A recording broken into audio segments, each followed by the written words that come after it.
ಮಂಡ್ಯ ಜಿಲ್ಲಾಡಳಿತ, ಕನ್ನಡ ಸಂಸ್ಕೃತಿ ಇಲಾಖೆ ಹಾಗೂ ನಾನಾ ಸಂಘ ಸಂಸ್ಥೆಗಳ ಸಂಯುಕ್ತಾಶ್ರಯದಲ್ಲಿ ನಾಡಪ್ರಭು ಕೆಂಪೇಗೌಡರ 517ನೇ ಜಯಂತಿ ಕಾರ್ಯಕ್ರಮವನ್ನು ಜೂ 30ರಂದು ಬೆಳಗ್ಗೆ 11 ಗಂಟೆಗೆ ನಗರದ ಡಾ. ಬಿ.ಆರ್. ಅಂಬೇಡ್ಕರ್ ಭವನದಲ್ಲಿ ಆಯೋಜಿಸಲಾಗಿದೆ ಎಂದು ನೇಗಿಲಯೋಗಿ ಸಮಾಜ ಸೇವಾ ಟ್ರಸ್ಟ್ನ ಅಧ್ಯಕ್ಷ ಎಸಿ ರಮೇಶ್ ತಿಳಿಸಿದರು.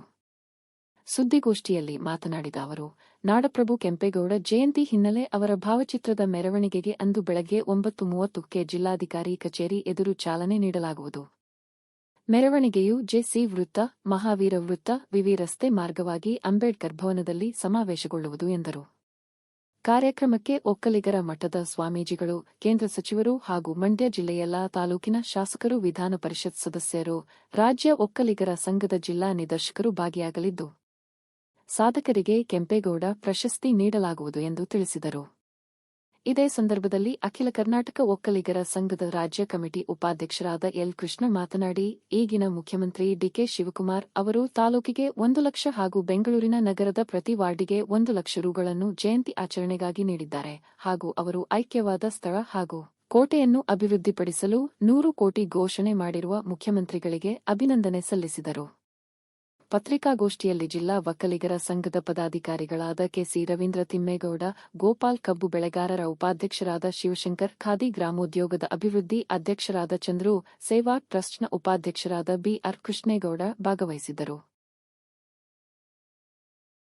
ಇದೇ ರೀತಿ ಈಗ ಒಂದೇ ಒಂದು ಮಾನ್ಯ ಮುಖ್ಯಮಂತ್ರಿಗಳಾದಂಥ ಡಿ.ಕೆ. ಶಿವಕುಮಾರ್ ಅವರು ಪ್ರಪ್ರಥಮ ಬಾರಿಗೆ ಏನು ಹೇಳಿದ್ದಾರೆ, ನಮ್ಮ ಜಿಲ್ಲೆಯಲ್ಲಿ ತಾಲೂಕುಗಳಿಗೆಲ್ಲ 1 ಲಕ್ಷ ದೇಣಿಗೆಯನ್ನು ಕೊಟ್ಟಿದ್ದಾರೆ ಹಾಗೂ ಅವರ ಮಾಗಡಿಯಲ್ಲಿರುವ ಕೆಂಪಾಪುರ ಸಮಾಧಿಗೆ ಇದುವರೆಗೂ ಯಾರೂ ಕೂಡ ಆ ಕಡೆ ತಿರುಗಿ ನೋಡ್ತಿರಲಿಲ್ಲ. ಪ್ರಪ್ರಥಮ ಬಾರಿಗೆ ಸಮಾಧಿಗೆ ಮತ್ತು ಕೋಟೆಗೆ 100 ಕೋಟಿಯ ಅನುದಾನವನ್ನು ಬಿಡುಗಡೆ ಮಾಡಿದ್ದಾರೆ. ನಮ್ಮ ಇಲ್ಲಿರುವ ಎಲ್ಲ ಸಂಘದ ವತಿಯಿಂದ ಅವರಿಗೆ ಅಭಿನಂದನೆಯನ್ನು ತಿಳಿಸ್ತೀನಿ.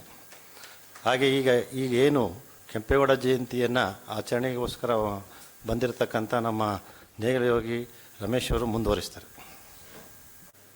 ಎಲ್ಲ ವಿವಿಧ ಸಂಘಟನೆಗಳ ಮುಖಂಡರು ಹಾಗೂ ಎಲ್ಲ ಮಾಧ್ಯಮ ಮಿತ್ರರವರಿಗೆ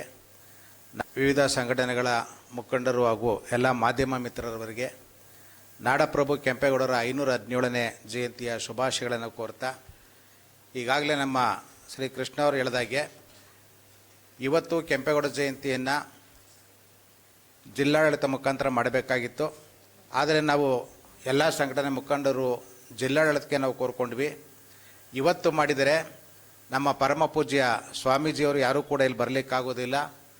ಹಾಗೆ ಜಿಲ್ಲಾ ಉಸ್ತುವಾರಿಯಾಗಿ ಸಚಿವರಾಗಿ ಯಾರು ನೇಮಕವಾದರೆ ಅವರು ಕೂಡ ಬರಲಿಕ್ಕಾಗೋದಿಲ್ಲ. ಕೆಲವು ಶಾಸಕರು ಕೂಡ ಬರೋದಿಲ್ಲ. ಹಾಗಾಗಿ ಒಂದು 2-3 ದಿನ ಅದನ್ನು ಮುಂದೂಡಿಕೊಂಡು ಮಂಗಳವಾರ ಈ ಕಾರ್ಯಕ್ರಮವನ್ನು ಮಾಡಬೇಕು ಅಂತೇಳಿ ನಮ್ಮ ಜಿಲ್ಲಾಧಿಕಾರಿಗಳ ನೇತೃತ್ವದಲ್ಲಿ ನಡೆದಂಥ ಸಭೆಯಲ್ಲಿ ನಾವೆಲ್ಲ ಕೂಡ ಮನವಿ ಮಾಡಿದ್ವಿ. ಆ ಮನವಿಗೆ ಸ್ಪಂದಿಸ್ತಕ್ಕಂಥ ಜಿಲ್ಲಾಧಿಕಾರಿಗಳು 30ನೇ ತಾರೀಕು ಜೂನ್ 30ನೇ ತಾರೀಕು ಅಂಬೇಡ್ಕರ್ ಭವನದಲ್ಲಿ ನಮ್ಮ ನಾಡಪ್ರಭು ಕೆಂಪೇಗೌಡರ ಜಯಂತಿಯನ್ನು ಅದ್ದೂರಿಯಾಗಿ ಆಚರಣೆ ಮಾಡಬೇಕು ಅಂತೇಳಿ ಒಂದು ನಿರ್ಧಾರವನ್ನು ಮಾಡಿಕೊಂಡಿದ್ದಾರೆ. ಬೆಳಗ್ಗೆ 9:30 ಗಂಟೆಗೆ ಜಿಲ್ಲಾಧಿಕಾರಿಗಳ ಕಚೇರಿಯಿಂದ ಕೆಂಪೇಗೌಡರ ಪ್ರತಿಮೆಯ ಒಂದು ರಥಯಾತ್ರೆ ಶುರುವಾಗ್ತದೆ. ಆಗ ವಿವಿಧ ಜಾನಪದ ಕಲಾ ತಂಡಗಳು ಕೂಡ ಅಲ್ಲಿಂದ ಮೆರವಣಿಗೆಯಲ್ಲಿ ಹೊರಡ್ತವೆ.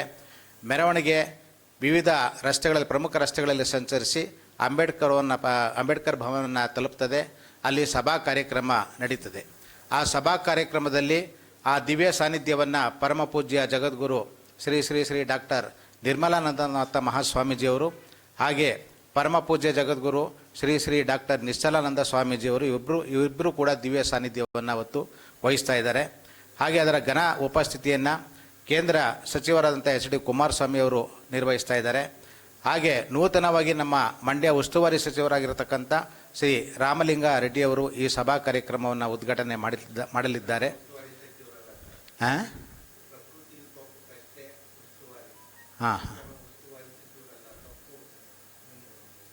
ಮೇಲುಸ್ತುವಾರಿ ಸಚಿವರು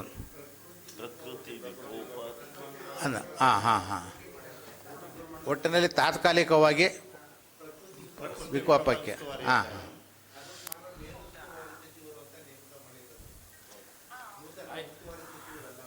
ಸರಿ ಧನ್ಯವಾದಗಳು. ಹಾಗೆ ನಮ್ಮ ಮಂಡ್ಯ ಜಿಲ್ಲೆಯ ಎಲ್ಲ ಶಾಸಕರು, ಎಲ್ಲ ವಿಧಾನಸಭಾ ಕ್ಷೇತ್ರದ ಎಲ್ಲ ಶಾಸಕರು, ಹಾಗೆ ವಿಧಾನ ಪರಿಷತ್ ಸದಸ್ಯರು, ಹಾಗೆ ವಿವಿಧ ಮಂಡಳಿಯ ಅಧ್ಯಕ್ಷರುಗಳು ಮತ್ತು ಪದಾಧಿಕಾರಿಗಳು, ಹಾಗೆ ನಮ್ಮ ಜಿಲ್ಲಾ ಒಕ್ಕಲಿಗರ ಸಂಘದ ಏನು ಸದಸ್ಯರಿದ್ದಾರೆ ಅವರೆಲ್ಲರೂ ಕೂಡ ಅವತ್ತಿನ ಆ ಸಭೆಯಲ್ಲಿ ಭಾಗವಹಿಸ್ತಾ ಇದ್ದಾರೆ. ಈ ಸಮಾರಂಭವನ್ನು ನಾವು ಪ್ರತಿ ವರ್ಷ ಎಂದಿನಂತೆ ಅದ್ಧೂರಿಯಾಗಿ ಮಾಡಬೇಕು ಅಂತೇಳಿ ಎಲ್ಲ ಸಂಘಟನೆಯವರು ಕೂಡ ನಾವು ಈಗಾಗಲೇ ತೀರ್ಮಾನವನ್ನು ಮಾಡಿಕೊಂಡಿದ್ದೇವೆ. ಈಗಾಗಲೇ ಪೂರ್ವ ಯೋಜಿತ ಸಭೆಗಳನ್ನು ಸಾಕಷ್ಟು ಮಾಡಿ ಇದರ ಯೋಜನೆಗಳ ರೂಪುರೇಷೆಗಳನ್ನು ಮಾಡಿಕೊಂಡಿದ್ದೇವೆ. ಯಾವ ಥರ ಮಾಡಬೇಕು, ಯಾವ ರೀತಿ ಮಾಡಬೇಕು ಅಂತಕ್ಕಂಥದ್ರ ಬಗ್ಗೆ ಒಂದು ಈಗಾಗಲೇ ಕಾರ್ಯ ಯೋಜನೆಗಳನ್ನು ಕೂಡ ಮಾಡಿಕೊಂಡಿದ್ದೇವೆ. ಮತ್ತು ಇದೇ ಸಂದರ್ಭದಲ್ಲಿ ವಿಶೇಷವಾಗಿ ನಾವು ಏನು ಈ ಪದ್ಮಶ್ರೀ ಪ್ರಶಸ್ತಿ ವಿಜೇತ ಆಗಿರತಕ್ಕಂಥ ಪುಸ್ತಕದ ಮನೆ ಅಂಕೇಗೌಡರಿಗೆ ವಿಶೇಷವಾಗಿ ಅಭಿನಂದನೆಯನ್ನು ಮಾಡಬೇಕು ಈ ಸಂದರ್ಭದಲ್ಲಿ ಜಿಲ್ಲಾಡಳಿತ ಅಂತೇಳಿ ನಾವು ಮನವಿಯನ್ನು ಮಾಡಿಕೊಂಡಿವೆ ಸಭೆಯಲ್ಲಿ. ಅದಕ್ಕೆ ಜಿಲ್ಲಾಧಿಕಾರಿಗಳು ಕೂಡ ಒಪ್ಪಿ ಅವತ್ತು ಸನ್ಮಾನ್ಯ ಶ್ರೀ ಅಂಕೇಗೌಡರವರಿಗೆ ಒಂದು ವಿಶೇಷವಾದ ಅಭಿನಂದನೆಯನ್ನು ಅವತ್ತು ಸಮಾರಂಭದಲ್ಲಿ ಮಾಡ್ತಾ ಇದ್ದಾರೆ. ಅದೇ ರೀತಿ ಕೇಂದ್ರ ಲೋಕಸೇವಾ ಆಯೋಗದಲ್ಲಿ ಉತ್ತೀರ್ಣರಾಗಿರ್ತಕ್ಕಂಥ ಇಬ್ಬರು ಹುಡುಗರು ನಮ್ಮ ಮಂಡ್ಯ ಜಿಲ್ಲೆಯವರು, ಒಬ್ಬರು ಕರಳಳ್ಳಿಯವರು ಮುತ್ತೇಶ್ ಗೌಡ ಅಂತೇಳಿ, ಧನಂಜಯ ಅಂತೇಳಿ, ಮತ್ತೊಬ್ಬರು KR ಪೇಟೆ ಅಂಬಿಗರಳ್ಳಿಯವರು ಮುತ್ತೇಶ್ ಗೌಡ ಅಂತೇಳಿ. ಇವರಿಬ್ಬರು UPSC ಎಕ್ಸಾಮ್ನಲ್ಲಿ ಅವರು ಪಾಸಾಗಿದ್ದಾರೆ. ಅವ್ರಿಗೂ ಕೂಡ ವಿಶೇಷವಾದ ಅಭಿನಂದನೆಯನ್ನು ಮಾಡಬೇಕು ಅಂತೇಳಿ ಈಗಾಗಲೇ ಜಿಲ್ಲಾಧಿಕಾರಿಗಳ ಕಚೇರಿಯಲ್ಲಿ ತೀರ್ಮಾನ ಆಗಿದೆ. ಇದರ ಜೊತೆಗೆ ಅಪರ ಜಿಲ್ಲಾಧಿಕಾರಿಗಳು ಮೊನ್ನೆ ಕೂಡ ಒಂದು ಸಭೆಯನ್ನು ನಡೆಸಿ ಇದನ್ನು ವಿಶೇಷವಾಗಿ ಕೆಂಪೇಗೌಡ ಜಯಂತಿಯನ್ನು ಆಚರಣೆ ಮಾಡಬೇಕು ಅಂತಕ್ಕಂಥ ಉದ್ದೇಶವನ್ನು ಇಟ್ಕೊಂಡು ಅವರು ಕೆಲವೊಂದು ಕಾರ್ಯಕ್ರಮಗಳನ್ನು ಹಾಕ್ಕೊಂಡಿದ್ದಾರೆ. ಆದರೆ ಅಂತಂದರೆ ಪ್ರತಿ ತಾಲೂಕಿನಿಂದ ಒಬ್ಬೊಬ್ಬರು ಪ್ರಗತಿಪರ ರೈತರನ್ನು ಗುರುಸಿ 7 ಜನ ರೈತರನ್ನು ಇವತ್ತು ಅವರಿಗೆ ಅಭಿನಂದನೆ ಮಾಡಬೇಕು ಅಂತಕ್ಕಂಥ ಒಂದು ಆದೇಶವನ್ನು ಕೃಷಿ ಇಲಾಖೆಗೆ ಅವರಿಗಾಗಲೇ ನೀಡಿದ್ದಾರೆ.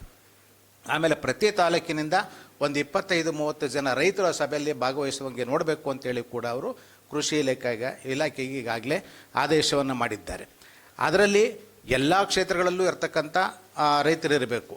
ಅವರು ತೋಟಗಾರಿಕೆ ಇರ್ಬೋದು, ಕೃಷಿ ಇರ್ಬೋದು, ಹೈನುಗಾರಿಕೆ ಇರ್ಬೋದು, ಮೀನುಗಾರಿಕೆ ಇರ್ಬೋದು, ರೇಷ್ಮೆ ಇರ್ಬೋದು, ಈ ಕಡೆ ಎಲ್ಲ ಸ್ತರಗಳಲ್ಲೂ ಕೂಡ ಅವರನ್ನು ಆಯ್ಕೆ ಮಾಡಿ ಅವರನ್ನು ತಂದು ಅಭಿನಂದನೆ ಮಾಡಬೇಕು ಅಂತಕ್ಕಂಥ ಒಂದು ಆದೇಶವನ್ನು ಈಗಾಗಲೇ ಅವರು ಇಲಾಖೆಯ ಉನ್ನತ ಅಧಿಕಾರಿಗಳಿಗೆ ನಮ್ಮ ಅಪರ ಜಿಲ್ಲಾಧಿಕಾರಿಗಳು ನೀಡಿದ್ದಾರೆ.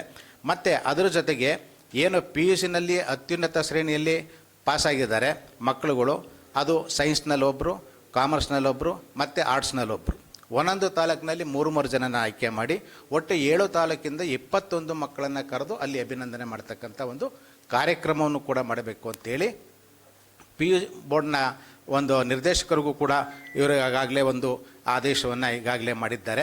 ಅದೇ ರೀತಿ SSLCನಲ್ಲಿ ಮಾಡ್ತಿರ್ತಕ್ಕಂಥದ್ದು ಒಂದು ತಾಲೂಕಿನಲ್ಲಿ ಫಸ್ಟ್ ರ್ಯಾಂಕ್ ಬಂದಿದ್ದಾರೆ, ಸೆಕೆಂಡ್ ರ್ಯಾಂಕ್ ಯಾರು ಬಂದಿದ್ದಾರೆ ಮತ್ತು 3ನೇ ರ್ಯಾಂಕ್ ಏನು ಬಂದಿದ್ದಾರೆ, ಅವರು 3 ಮಕ್ಕಳನ್ನು ಆಯ್ಕೆ ಮಾಡಿಕೊಂಡು 7 ತಾಲೂಕಿನಿಂದ 21 ಮಕ್ಕಳನ್ನು ಕರೆದು ಅವರಿಗೆ ಅಭಿನಂದನೆ ಮಾಡಬೇಕು ಅಂತಕ್ಕಂಥದ್ದು. ಆ ಥರ ಏನಿಲ್ಲ, ನಾರಾಂಶ ಏನಿಲ್ಲ, ಪ್ರತಿಭಾನ್ವಿತ ಮಕ್ಕಳು.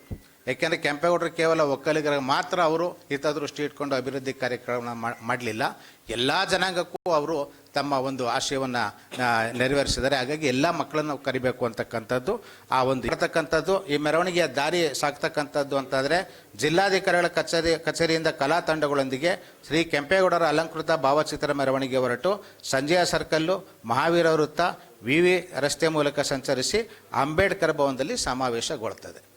ಇವಿಷ್ಟು ಈ ವರ್ಷದ ನಮ್ಮ ಕೆಂಪೇಗೌಡ ಜಯಂತಿಯ ಕಾರ್ಯಕ್ರಮಗಳು. ಈ ಕಾರ್ಯಕ್ರಮ ಯಶಸ್ವಿಯಾಗಬೇಕು ಅಂತೇಳಿ ಎಲ್ಲ ಸಂಘಟನೆಯ ಪ್ರಮುಖರು ಈಗಾಗಲೇ 15 ದಿವಸಗಳಿಂದಲೂ ಕೂಡ ಅಹೋರಾತ್ರಿ ಸಮರ್ಪಣಾ ಮನೋಭಾವದಿಂದ ದುಡಿತಾ ಇದ್ದಾರೆ. ಈ ಕೆಲಸ ಈ ಸಮಾರಂಭವನ್ನು ಅತ್ಯಂತ ಯಶಸ್ವಿ ಮಾಡಬೇಕು ಅಂತೇಳಿ ಬಹುಶಃ ಹಾಗೇ ಆಗ್ತದೆ, ಯಶಸ್ವಿ ಆಗ್ತದೆ. ಈ ವರ್ಷ ಅಲ್ಲ ಮುಂದಿನ ವರ್ಷವೂ ಕೂಡ ಹೆಚ್ಚಿನ ರೀತಿಯಲ್ಲಿ ಮಾಡಬೇಕು ಅಂತಕ್ಕಂಥದ್ದು ನಮ್ಮೆಲ್ಲರ ಅಭಿಲಾಷೆ ಇದೆ. ಇದರ ಜೊತೆಗೆ ಒತ್ತಾಸೆಯಾಗಿ ತಾವೆಲ್ಲರೂ ಕೂಡ ತುಂಬುವುದೇ ಸಹಕಾರ ನೀಡಬೇಕು ಅಂತೇಳಿ ನಾನು ಎಲ್ಲ ಸಂಘಟನೆಯ ಪರವಾಗಿ, ಮಂಡ್ಯ ನಾಗರಿಕರ ಪರವಾಗಿ, ಜಿಲ್ಲಾಡಳಿತ ಪರವಾಗಿ ತಮ್ಮಲ್ಲಿ ಮತ್ತೊಮ್ಮೆ ಕೋರ್ಕೊಳ್ತಾ ಇದ್ದೇನೆ. ನಮಸ್ಕಾರಗಳು.